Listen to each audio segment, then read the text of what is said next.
साहब, अब मुझे पता है इस पे नाराजगी होगी, बट हो जाए, डजंट मैटर। मुझ पे पहले ही बहुत पर्चे कटे हुए हैं। खान साहब की 3.5 साल हुकूमत थी, ना ड्रोन था ना टेररिस्ट था। एंड द सेकंड, खान साहब जो चोर होता है वो प्राइम मिनिस्टर बन जाता है, प्रेसिडेंट बन जाता है, और जो शरीफ होता है वो जेल चला जाता है। माशाल्लाह, ये तो इस मुल्क का हाल है सर। है कि ईरान इतना बेवकूफ़ है या अफगानिस्तान इतना बेवकूफ़ है कि वो सिर्फ बदला केपी में या बलूचिस्तान में लेगा। हमारी 2 खवातीन थी पीटीआई की, जिनका कोर कमांडर हाउस से दूर दूर खड़ी थी। एक आज असेंबली में बैठी हैं, एक आज जेल में बैठी हैं। फ़र्क दोनों में ये है कि एक ने माफ़ी मांग ली टीवी एंकर से, और टीवी एंकर ने माफ़ करके आईपीपी में ढा के इस हाउस में ले। अस्सलाम वालेकुम नाज़रीन इकराम, आप ये वीडियो देखिए फिर इस पर बात करते हैं। सीडीए पर डालता है police, I don't mind, I am sacrificing for Pakistan. ना इमरान खान ने सारी उम्र जिंदा रहना है, ना मैंने वतन के लिए सैक्रिफाइस दिया। पर जनाब स्पीकर, जब मेरे जैसी औरत आप अटेम्प्ट करेंगे कि जी पीपल में जाओ, नून में जाओ, खटक के पास, तरीन के पास, मैं क्यों जाऊँ? खटक और तरीन तो पहले से मेरे रिश्तेदार थे, मेरी तो उनसे वैसे नहीं बनती थी, तो मैं उनकी पार्टी में क्यों जाऊँ? वो तो जो हमारी पार्टी थी, मुझसे नहीं लगती थी। स्पीकर साहब, यू डोंट नो मी, मैं एक लड़ाका हूँ, हमेशा से थी। मैं हर किसी के साथ लड़ती हूँ, अपने लीडर के साथ भी लड़ी हूँ, हक के लिए लड़ती। और आज आपको ये बता दूँ कि जितना झूठ इस कुरान के नीचे बोला जा रहा है ना, आई स्वेयर टू गॉड, मेरी हड्डियों में दर्द शुरू हो जाती है। ये बजट लोगों को बर्बाद करने के लिए है। और सर, आप भी पाकिस्तान में रहते हैं, आपके मुलाजिम होंगे, आपके कोई गरीब रिश्तेदार भी होंगे। ये जो बड़ी बड़ी अंग्रेजी हमें सुना रहे हैं, oh this salary tax and that digitisation, sir you are destroying digitisation.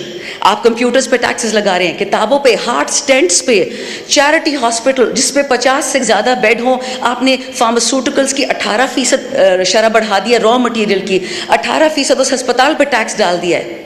लेकिन जो मालदारों के हॉस्पिटल्स है सर, वो तो लंदन में है, भगोड़े तो लंदन चले जाते हैं, वहाँ सारे इलाज करते हैं। तो यहाँ पे लोग क्या करेंगे?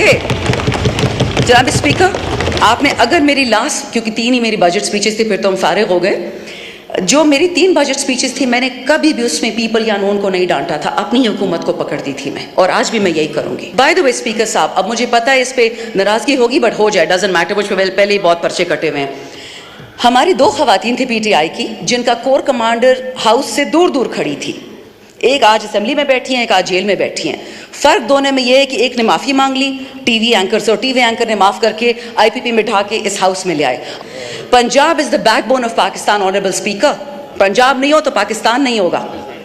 और हम क्या करते हैं कि जिस औरत ने कोरोना से और कोविड से पूरे पंजाब को, पूरे पाकिस्तान को बचाया, उसको हमने जेल में डाल दिया, because that is what she deserves। जो चोर होता है वो प्राइम मिनिस्टर बन जाता है, प्रेसिडेंट बन जाता है, और जो शरीफ होता है वो जेल चला जाता है। माशाल्लाह, ये तो इस मुल्क का हाल है सर। जाएंगे कहाँ सर? मेरे पास तो फॉरेन पासपोर्ट भी नहीं है, हम कहाँ जाएंगे?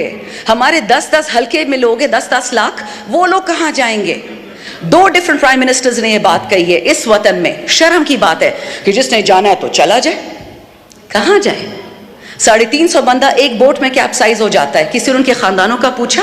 कोई पेंशन दी, कोई प्लॉट दिया, कोई तमगा दिया उनको? This is what we are doing to our youth. Honourable speaker, in the last 2 years आपके पाकिस्तान से 15 लाख पढ़े लिखे बच्चे बच्चियां चले गई हैं। बहुत अजीम पाकिस्तान है। एक्सपोर्ट्स की शरह देखें, फाइनेंसिंग की शरह देखें। ये हम तो नहीं कहते सर, जो किताब है ये लोग छाप रहे हैं, मैं तो उससे पढ़ के बताती हूँ। वो हैं कारतूस है, जिहाद में भेज दिया कश्मीर, उधर भेज दिया। उड़ाना हमारा सबसे आसान काम है। हमारे बच्चे उड़ा दो, हमारी बच्चियां उड़ा दो, हमारे पुलिस वाले उड़ा दो, हमारे फौजी उड़ा दो। लेकिन जब अकाउंटेबिलिटी का टाइम आता है, अभी भी सर मैं आपको पीएसडीपी, ये मेरे पास सामने पड़ा हुआ है, पीएसडीपी में जो एलोकेशंस हो रही हैं, उसमें पंजाब में 2 साल में प्रोजेक्ट पूरा होता है, सिंध में 3 साल में पूरा होता है, इस्लामाबाद में 4 साल में। और आपको पता है जनाब स्पीकर कि केपी में प्रोजेक्ट जब पूरा होगा उसी पीएसडीपी का, वो 23 साल में होगा, और बलूचिस्तान में 42 साल में होगा। ये है माशाल्लाह पीएसडीपी। मैं सूबाई या लिसानी बात नहीं करती। I and on this speaker साहब, खान साहब को बहुत, many people I am sure they hate Khan साहब, and they have probably every right to. लेकिन एक बात मैं बता दूं स्पीकर साहब, वो बंदा पंजाबी, सिंधी, सुन्नी, शिया, बलोची, एजेके की बात नहीं करता, वो पाकिस्तान की बात करता है। वो कहते हैं मेरे पाकिस्तानियों, और वो इसीलिए जेल में बैठा हुआ है, क्योंकि जब तक डिवाइड एंड कॉन्कर नहीं होगा, ये मुल्क गलती से कामयाब भी हो सकता है, ये मुल्क गलती से मालदार भी हो सकता है। खुशहाली, पिछले साल पेशावर में बॉम्ब ब्लास्ट हुआ पुलिस लाइंस में, मैंने टीवी में सिर्फ ये इंटरव्यू दिया कि why is it that KP and Balochistan are always targeted as per general Musharraf's book. उसने तो डायरेक्शंस दी थी ना। उसके बाद से जी मुझ पे एफआईआर एक सेडिशन की कटी, दूसरी कटी, परवाह नहीं है, मैं सच कह रही थी। लेकिन स्पीकर साहब, जिस हल्के ने 15 साल पाकिस्तान के लिए खून दिया है, आज उसके लिए बिजली नहीं है। और बहाने तो इतने हैं कि सर मैं शुरू करूँ ना, ख़त्म ही नहीं होंगे। I won't even go into that, but let me tell you one thing, हम खान का साथ इस बात पे छोड़ेंगे कि गर्मी क्यों आती है या फीडर्स क्यों बंद है? ऐसा कभी नहीं होगा जनाब स्पीकर। अभी भी वक्त है। होश होश होश। Article 156 of the constitution, sir उसी को देख लें। तमाम सूबों को इकट्ठे उठाएं, मत करिए तफरके।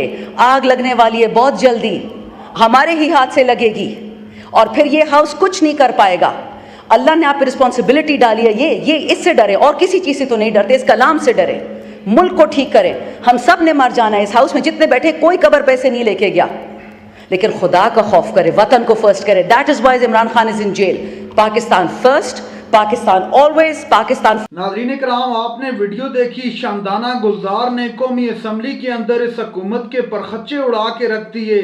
कहा कि जो चोर हैं, जो डकैत हैं, वो कोई इस मुल्क का वज़ीर-ए-आज़म बन चुका है, कोई इस मुल्क का सदर बन चुका है। इस अवाम की किसी को कोई परवाह नहीं है।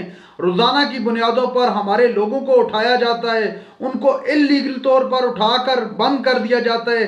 ना कोई अदालती मामलात होते हैं और ना ही कोई रियासती जो तरीक़ेकार होता है उसके मुताबिक अरेस्ट किया जाता है, बल्कि उनको गैर कानूनी तरीके से उठाकर बंद किया जाता है। और पाकिस्तान पीपल्स पार्टी जो जमहूरियत की चैंपियन बनी फिरती है, वो भी खामोशी से तमाशाई बनी देखती है।